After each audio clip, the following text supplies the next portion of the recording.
This is the Bay Area, encompassing the cities of San Francisco, Oakland, and San Jose, to name a few. Unknown to many, there is a surprisingly good amount of climbing here. It's a cyclist playground, with hills and mountains stretching in and around the dense urban metropolis. According to the PJAM cycling website, there are 151 documented climbs in the entire Bay Area. And in this series, we'll aim to tackle all of them, one by one. And at the end of the day, take you through what it's like and rank them based on difficulty and how beautiful. And today we're going to go and do the Muir Beach climb, or as I like to call it, the Pelican Inn climb. The Pelican Inn is just over here. Alrighty, I'm going to get clipped in and I'll lead you in the breakdown. Let's go. Alright, straight off the bat, we're at ocean level and it is punchy to begin with. It gets very steep at this first part. Hi everyone, before we get into the climb, I just wanted to give a big thank you to everyone who's been watching so far. It really means a lot. Go ahead and give the video a like and leave a comment. I'd love to hear about what climbs you're looking forward to seeing or places I should do soon. And subscribe to follow along as we continue this journey. Alrighty, here's the Pelican Inn climb, number 5 on the list here. The pre-ranking 120, so it's definitely not the hardest thing in the world, but it's just under 2 miles and just over 611 feet of elevation gain. As you can see from the profile, it is about average 6%. It's pretty gradual, it's not too bad, but that first little portion in the first highlighted area there is really steep. So it gives you a bit of a shock off the bat, it pumps the legs in, but once you get over that portion, you're really into a nice climb, climbing and wiggling around the road. Let's get into it.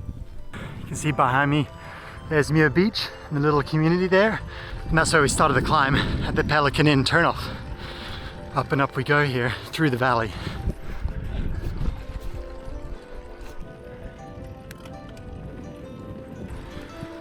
So about a quarter of the way up here, there's a patch of trees that provides some much needed shade on the hotter days.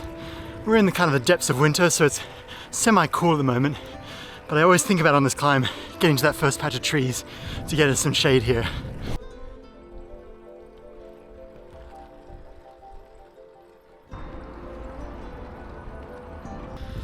Now this climb winds up the side of the valley here, so you get snippets of what's to come and see what you've got ahead of you. Whether it's steep, short, pitchy, but at least you get a preview all the way up.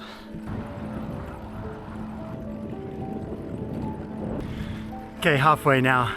The steeper section is done, feeling good, on the way to the top.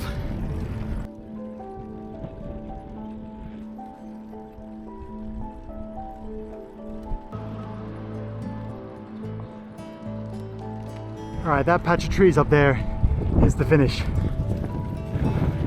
We're getting closer.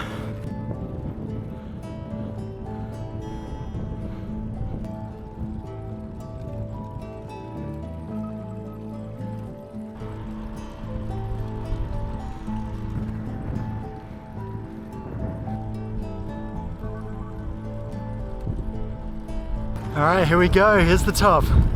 Short and sweet. Oh, medium-ish ride. Let's look at the views.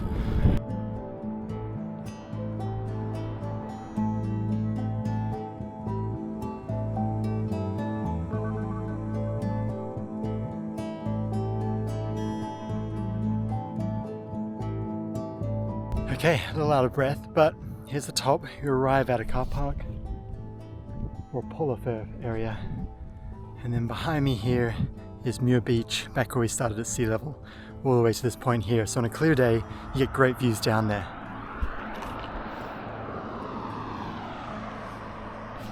I will say often I've come up here and then the sea level fog has come up to this level and it clouds the entire valley down there. So we're lucky to have a view today.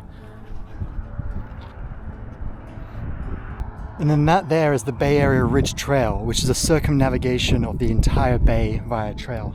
Someday I'd really like to do that. So it's kind of like a little pass from the ocean side of the headlands into the backside here where you can reach Mill Valley, Sausalito, those sort of little towns here. It's a good midweek training ride. If you're crunched for time and you've come into the headlands, you don't want to go all the way up to Mount Tam. It's a good middle-level ride, and we're actually going to come back and do this again when we do one of the Mount Tam variations. But that's a story for another day.